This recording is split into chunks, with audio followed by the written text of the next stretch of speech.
welcome to In Search of the Crystal Skull, where we go through an epic adventure of cinematic mediocrity. My name is Aaron. My name is Patricia. And Patricia, you ready to start smoking?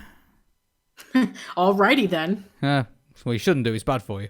Anyway, so today we're going to talk about The Mask. So it is a 1994 film, a superhero comedy film directed by Charles Russell. It was produced by Bob Eagleman and also written by Mark Werb.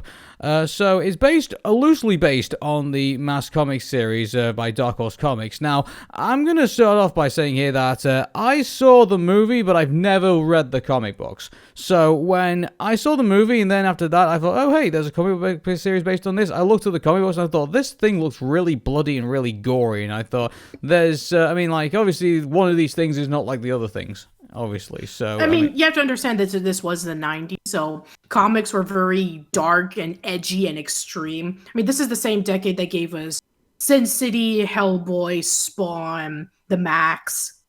So yeah, I mean, it was not too surprising that, The Mask came from like a dark comic series. Yeah, it's kind of like how all these you saw all these like R-rated movies because turn into like video games, and like it's kind of like how did they get away with like licensing all this for like a general audience? You know what I'm saying? Yeah, it's like the Double Dragon movie. Oh, the Double Dragon movie about these two brothers who have to save the girlfriend from a crime boss. It's like, no, we're gonna turn it into like this post-apocalyptic, dark city kind of film. It's weird. Mm-hmm.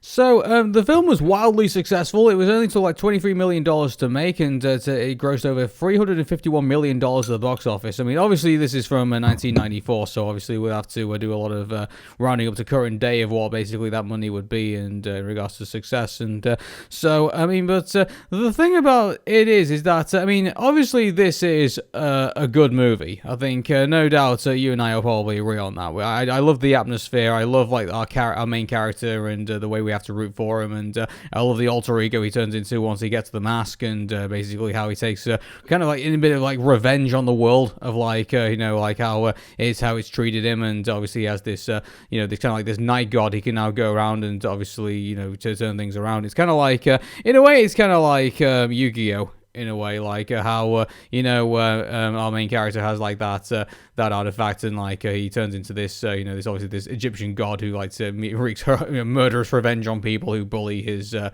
person that he possesses. So like it has a little bit of and it's kind of funny because now again we're probably saying, wait a minute, The Mask was like given mediocre reviews. Well, yeah. If you look at it on Rotten Tomatoes, it has a 77%, but audiences deem it a little lower. It has a 68%. Do you think that's because like this movie has been played to death? I mean, like it was the go. We remember when you had to sit inside in school when it was like raining outside and stuff like that, and you had to do indoor activities. And I guarantee you, the one DVD that probably sat in a lonely shelf somewhere in every single public school across the world was probably The Mask. Because it was probably. Yeah, so like it's a movie that's been played and has been played and has been played, and I think there is starting to be a bit of a backlash now. It's like like, oh my god, do we have to watch the? I mean, yeah, we know Jim Carrey is funny in The Mask, but do we have to watch it again? We've already seen it like a million times, and I think now I think it's on top of that as well. Like I think now that we would later on like 10 years like afterwards we would then get Son of Mask as well, which is like this is a really, really disappointing sequel. I think a lot of people will look at it and think, this just it's done already. Like get the mask and not to mention, let's not forget about the comic book. I think nowadays we are expecting to see much more of comic book to a film. Marvel Cinematic Universe, any of the DC films, whether it be live action or animated.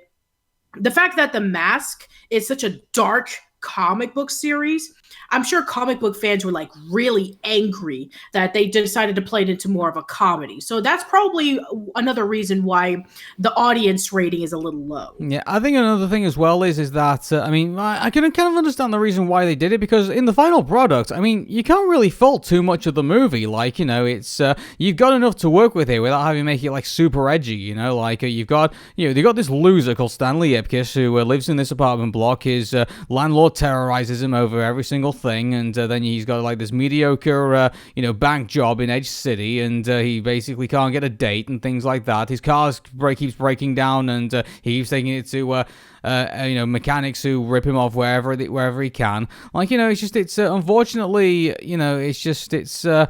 is that you've got a lot of elements already there. You don't have to basically add too much further into that, except to introduce a zany character, which obviously ends up being the Mask.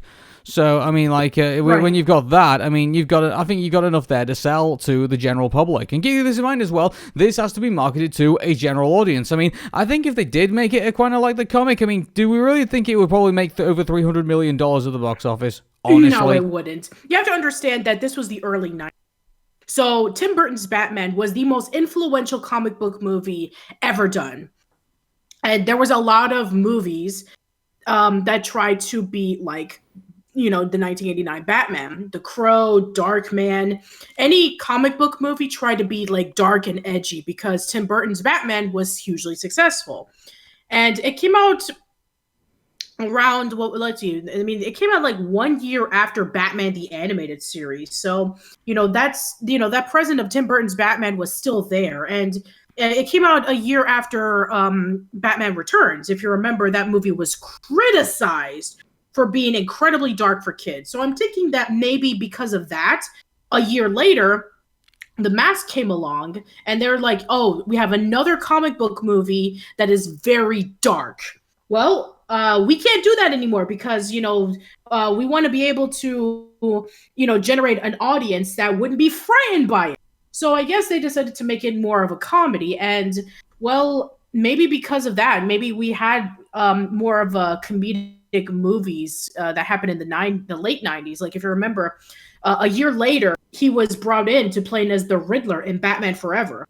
And then Batman and Robin try to go into like the 60s approach with Adam West with its movie. And then, the late 90s was kind of like, dead zone when it came to its comic book movies until a few years later when Blade came along, became really dark and edgy again, and people liked it. And then we had the first X-Men movie, the first Spider-Man movie that pretty much kickstarted a new generation of comic book movies. Mm-hmm. And I believe this is going to be, I'm trying to think if this is going to be like a first time for anyone we're going to speak about in this movie. I mean, obviously we've spoken about Jim Carrey and Sonic the Hedgehog, so obviously it's not the first time we've talked about Jim Carrey on this show, on this podcast series at least. But Cameron Diaz, I mean, have we spoken about her? Obviously, she was Princess Fiona in the show. In fact, okay, we have spoken about her in the past, but obviously before she was that, obviously she had this role in The Mask, and yeah, so, this was I think this was her first movie role. Mm-hmm. So she's the glamorous girlfriend of the mobster Dorian Tyrell, and who's also attracted to Stanley Ipkiss out of all the people. So I mean, like, it's an interesting romance that they have in this movie as well, because obviously you got Tina, who is obviously infatuated somehow by lovable loser Stanley Ipkiss, but Stanley in his mind thinks that, oh no, she's only attracted to obviously the Mask. So he needs to be the Mask and obviously to win over Tina, but Tina's obviously not interested in the Mask at all. She's interested in Stanley. So there's that mechanic also involved in it as well. So I think we can obviously look at various plot points in the Mask and realize that this is the one thing that I like the Mask over Mrs. Doubtfire, and that is the fact that there's far more. It feels far more like a bigger world. Edge City than whatever place or San Francisco was in Mrs. Doubtfire, and so obviously you got to and obviously the whole thing just didn't revolve around Jim Carrey in this movie. Obviously there was this whole gang war that was obviously going on in Edge City as well, and obviously there was the whole thing with the police officers as well. Obviously with the police officers. You have Tina, you have the crime boss, and even like some minor characters. Like you have Ben Stein, who is historian, who tells him more history about the Mask itself, that it had the essence of Loki, the god of mischief. And I have to say that this is probably the first time that I knew about Loki, years before the Thor movie. Oh yeah, obviously has no connection to Thor at all, obviously. So with the interesting concept though is that obviously the Mask only works at night, and so it's a night god, so obviously it doesn't work during the day. But so obviously when they went into the Mask animated television series, obviously they decided to somehow skip that rule for whatever reason. So like that, and they decided that the mask just works whenever it wants now. So that's just that was kind of weird. But anyway, we're not talking about the TV series, we're talking about the movie.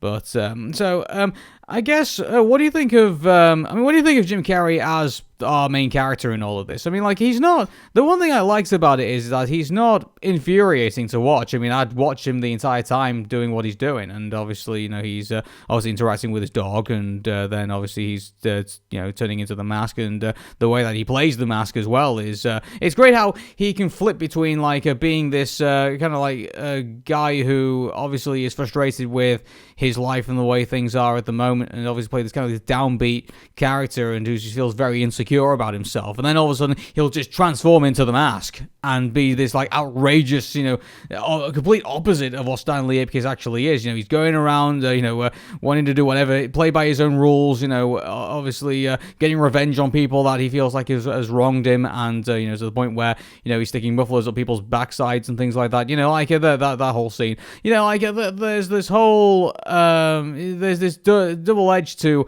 Jim Carrey, which I think is great because it kind of proves to everybody that he's not just one character. He's not just one person who plays this one particular character. He can obviously do both sides of this, and I think that's what makes Jim Carrey in this movie so enjoyable. Yeah, I mean, you have Stanley Ipkiss, who is the lovable loser who is constantly struggling with trying to, do well at his job, get his car fixed, and, deal with the people in his apartment. And then you have the Mask, who is just incredibly overconfident and, excuse me. And also, he has so many references and things that, it kind of like confuses the audience. Like when he breaks the fourth wall constantly. I mean, he's essentially like a kid version of Deadpool in a way, breaking the fourth wall and screwing around with people's minds with his jokes and, having a whole bunch of like weird abilities and powers. So, yeah, I think that Jim Carrey's portrayal is very entertaining, and I have to say that him as Stanley and him as the Mask are two completely different characters, and you could actually believe in that. That they could be able to switch off between each other very well, and the fact that you have that difference, it actually does make things like very less annoying, where, something like The Grinch, for example, where, he plays that one character throughout the entire movie, where he's like constantly doing references and constantly making a whole bunch of sarcastic jokes. I mean, if you're not into that, then it's going to be really annoying. But if you are into it, then you'll think it's. Yeah, the one thing I also, I think my least favorite character, obviously, in this movie is obviously Peggy. Who, same here. And it's actually funny because you would think that Peggy would have been like the love interest. Your typical, I like the main character, but he doesn't notice me because, there's this other character who's there who's much more prettier and attractive. And in the end, that character and the main character would get together because he sees the beauty in her. Well, but no, they actually take a huge twist in this. To argue Cameron Diaz's case in this movie, to be honest with you, we needed something to kind of like create conflict in this movie, and obviously, Tina was going to be that conflict between Dorian and the Mask, because Dorian obviously has, interest in Tina, and but the Tina obviously is interested in the Mask, and obviously that makes Dorian jealous, and obviously, making a very dangerous gangster jealous is obviously the last thing you ever want to do, and so obviously the two are going to butt heads, obviously, over what's going on, and so so in a way you needed that as a device to kind of like get the conflict going. It's a pretty obvious device, I would say. So yeah, it was interesting to see what Peggy's role would have been in this if that wasn't a thing, but unfortunately it was, and having Peggy, I think, as a love interest, I think for Stanley Ipkiss didn't really help the story, I don't think. Yeah, so. I mean, it just goes off pretty quickly. Yeah. That Peggy sells Stanley off to Dorian, knowing that, he was the Mask. And so she decides to trade off, Stanley to Dorian so that she can be able to get enough condo. And then oh, all of a sudden we have Dorian who wants to kill Stanley. And then, she's like, oh, but you promised that you wouldn't hurt him. And then he's like, oh, I lied. It's like, duh, he's a crime boss. Of course he's going to kill him off. We saw earlier in the movie that the Mask had robbed the bank when they were planning on robbing the bank, and that one of the henchmen had died.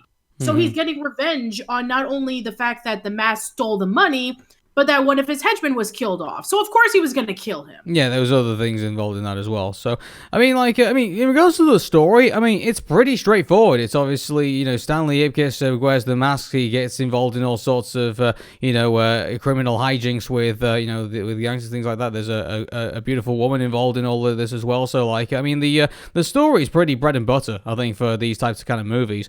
But, I'm trying to think of, I think that one criticism I think of this is that I think it plays it, a bit too safe. Obviously, there's the criticisms from the diehard fans of the Mask comic book series who believe it's not faithful to it at all. Obviously, because it lacks a lot of bloody elements to it. Even though we obviously see a guy pumped full of lead and obviously dies in a nightclub. Obviously that's not enough for some people. But there are some negative things to this as well. But I think the one negative thing which isn't really the movie's fault, I think it's more our fault really. The fact is that many people are sick of this movie now and don't particularly want to keep watching it over and over and over and over and over and over and over again. So. Yeah, and I think that for some people, another why they don't like this movie is the fact that, there are some scenes that kind of just go out of tangent and not focus. There's a lot of scenes where you have the Mask fooling around with the cops, and the Cuban Pete scene, basically. Yes, the Cuban Pete scene. Yes. Boom, chiggy, boom, boom, chiggy, boom. Yes, which clearly is referencing I Love Lucy, by the way, where, Ricky Ricardo sings that song at the Tropicana, and then, Lucy comes along wearing the dress that she couldn't fit into because she was on a diet, and then, they have that performance together. Anyway, but that's beside the point. So, yeah. That scene is awesome, by the way, but what does it have anything to do with story? Not really that much. It is a bit.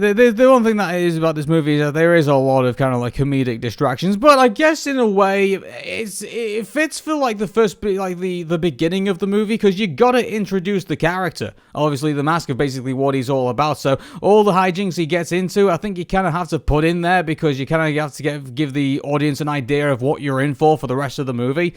I guess so. That bit can be forgivable. The whole Tommy gun scene, turning the balloon into a Tommy gun, and obviously shattering all the windows with with an air horn and things like that. All that stuff needed to be in there. But obviously, when we were starting to get further into the movie, I think a lot of that started to kind of be yeah, we kind of get what this character is now. But obviously, it works for the finale. The finale's brilliant. I like the the finale's great, by the way. Those things could have been sprinkled in. I'm sure for people who are oh, I'm getting so sick of this film. It's oh, it's Jim Carrey being Jim Carrey. I know that some people can't, separate Jim Carrey from a character, which I guess I could understand that. Do you see him as Jim Carrey, or do you see him as Stanley Ipkiss / The Mask? It's for some people, they can't see him as Stanley Ipkiss / The Mask. They see him as Jim Carrey playing Jim Carrey. Which, okay, that's fair enough if you can't see, the differences between the two. And also very similar to when we were saying about Mrs. Doubtfire, that, Jim Carrey carries this movie so much that some of the other characters suffer. What about his coworker / best friend? Well, to be fair, that's not fully Jim Carrey's fault, because, the way the movie was written, Cameron Diaz was there just to be eye candy, pretty much. She didn't have much of a thing in that as well. You couldn't really. Peggy was kind of just thrown in to kind of betray Stanley Ipkiss. That's kind of his whole thing in that. And obviously, to be fair, you obviously, with Milo, you obviously they gave the dog some things to do, obviously in this movie. So that you can't say that he wasn't totally and utterly wasted. But at the same time, you got an idea of what this world was kind of about. The bank heist that was being planned by the gangsters, and what the police thought of everything that was going on. So you cut away from Jim Carrey at least for a good couple of minutes before you had to bring him back involved again. in what's going on. And obviously Jim Carrey had to be the focus because obviously this is an event in his life that's happening to him. Obviously he's being, he's got this mask that obviously is, changing him into different characters. And so, I mean, like on top of that as well, like Jim Carrey was playing two different people. He was playing Stanley Ipkiss, who was obviously this lovable loser, and then he was obviously playing this zany character, the mask. So in a way, you weren't stuck with one character, if you will, with Jim Carrey. I mean, obviously with Robin Williams and Mrs. Doubtfire, you were kind of stuck with like Daniel playing this other character. And I did say in that episode that you do sometimes get a bit lost in the fact that hey, this Mrs. Doubtfire character did come to life at times, but not all the time. I mean, where there's a fine line that's drawn in Jim Carrey where there is Stanley Ipkiss and then there is the mask. There is a final line drawn then, I think, between the two characters that Robin Williams was playing in Mrs. Doubtfire. So. Okay. Yeah, I guess that is there anything like more to say? No, really. Only the fact that I think it's unfortunately its negativity is that it's repetitive.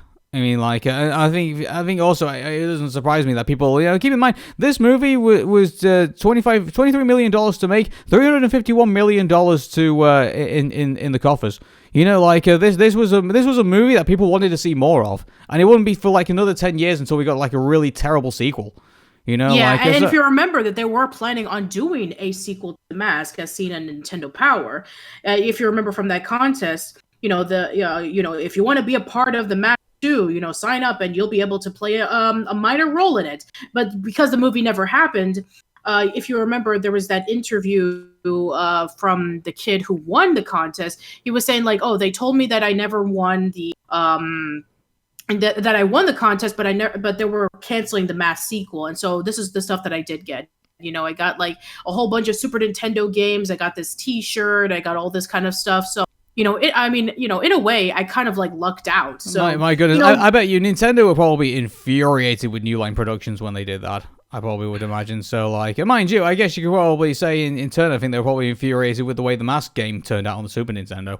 So yeah, very true. Yeah, so I think I'd be very surprised if New Line Productions and Nintendo have like any type of relationship at this point.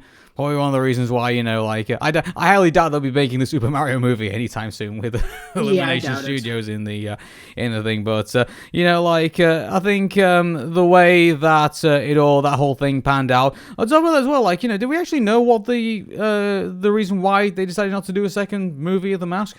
What was the reason behind it? Did we find out? I don't know. I mean, I wouldn't be surprised if maybe the reason why they couldn't do The Mask was probably because of that Jim Carrey or Cameron Diaz wasn't available to do it because their careers were starting to pick up.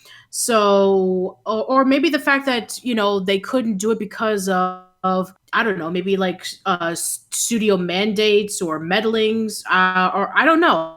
That's the question. I mean, your guess is as good as mine as to why they never Mask with Jim Carrey in it. Oh, okay. And according to one source, apparently the reason why it was cancelled is because Jim Carrey decided he did not want to return for the role because he was too busy doing Ace Ventura: When Nature Calls. Okay, then that makes a lot more sense because Ace Ventura was the definitive role for Jim Carrey early to mid.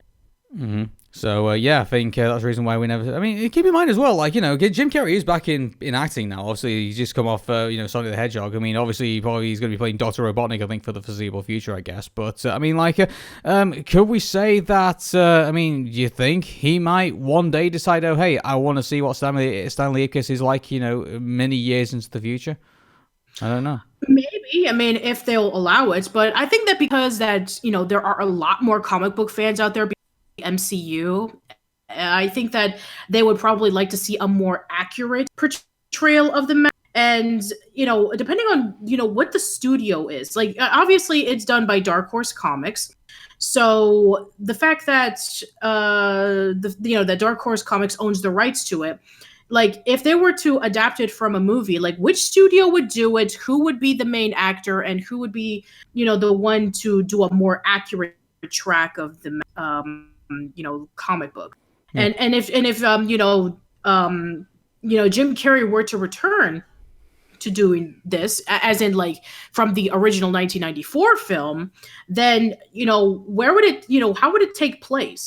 what would happen? Because the Mask movie kind of sort of ended definitively, with the exception of, Milo swimming into the bay and grabbing the mask for himself. And yeah, also Charlie Schumacher jumping in trying to get it for himself as well, which I thought was pretty good. Mind you, so let's talk about the music in this movie, because it is very. I mean, there are two bits of music which I definitely do pick out of that, and which is that it's the orchestral build up to Jim Carrey putting on the mask, or the mask actually rising to the surface of being discovered in this, and so like that whole orchestral build up to the mask is actually brilliant. I love that. And also there's the whole thing of the mask dancing in the nightclub as well. I mean, obviously there's that too. So like the music was done by Sorry, but do you want MacGyver. Do you want to repeat that again, because you kind of cut out there? Oh, okay. The music was done by Randy Edelman, and he also did music for MacGyver, Twins, Kindergarten. He did a lot of more comedic soundtracks. So I think that was a fit for him, to do the kind of music that he did, for sure. I think nowadays that he is still doing music, but I haven't known of anything that I've seen in recent years. I just know him for those things. So, I think that was a perfect fit, because he was known for doing like more comedic soundtracks. So the fact that they were able to grab him to do it was actually nice casting. And also some of the music, the songs that were played in the movie also fit really well. It's kind of like akin to what was like around the 50s and 60s that they, or like even the 40s, when we go over to like the nightclub scene. It's, we have like references to Tex Avery and like those, the crime boss with Dorian is kind of like, the crime bosses of like the 30s and 40s. So yeah, it definitely kind of like feels like, they were trying to do like a more romanticized comedic version of like a 1930s, 1940s boiled detective crime drama. Mm-hmm. So, that's pretty much The Mask, and so you mean like the reason why it probably ends up in the jungle of mediocrity probably ends up being the fact that it's just so saturated now. Like, everybody's seen this movie, everyone knows what it's about, and by the time I think other people have probably seen it too, I think they're probably sick and tired of it as well. So yeah, and also not to mention that because that we're more akin to wanting to see more accuracy, that comic book fans of The Mask may not even like this adaptation. They want to see a more, direct and more serious adaptation. And from what I understand, as of the comics, that's very similar to Spider-Man, there are many different iterations of them. Not only there's Stanley Ipkiss, but there's also a little girl, and there's also a few other people who have, their own interesting backstories. So I think that if they really want to follow into the footsteps of Spider-Man Enter the Spider-Verse, I would love to see the different iterations of The Mask. That would be pretty cool, but hey, who knows what we might get announced in the future? So, but anyway, we've got to end it there. So wait, we need to rate the movie. Well, that's what I was going to say. That's the next thing. So anyway, we got to. So next thing we're going to do is do the scores. So I mean, to be honest with you, like this movie, when I first saw it, was really, really enjoyable. I like the characters. I like the settings. I like the story elements. I like the music as well. Like I've got to say, at least give it an 8. At least. Same here. I still give it an 8. Yeah, so watch The Mask a lot. It's also funny because I saw a few episodes of the Mask animated series when it was first released. But I think that I can understand, people's problems with it, that sometimes it meanders a little bit. Sometimes the characters aren't as fleshed out compared to Stanley, but I think it makes up for it for its entertainment value and its atmosphere and its music. I think that, and of course Jim Carrey, but that's to be expected. Mm-hmm. Okay, people, so until next time, my name is Aaron. My name is Patricia. Take care, and bye for now. See you later.